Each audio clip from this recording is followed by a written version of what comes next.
It's not your hands holding you back, it's your pick angle. Watch this.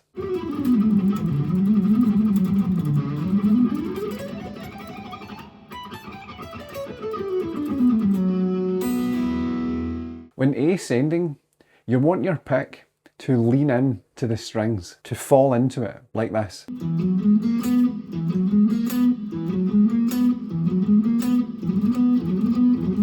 Here's another way to look at it. Pick in hand, no guitar, sweeping away from you.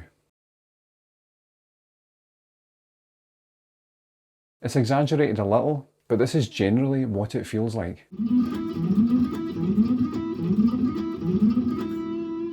As I'm doing that, I keep my eyes closed and focused on my picking. Feel where the tension is, if there is any. Making micro adjustments to unlock speed. For descending, you want to do this.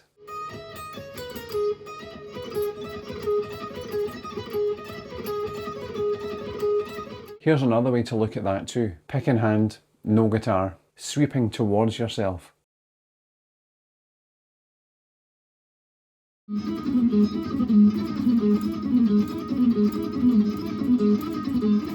If you want to go deeper, I've got more exercises in the link below. Close your eyes on these drills. Feel where the tension is. That's where the unlock is. See you in the next one. I just hit 1,000 subs.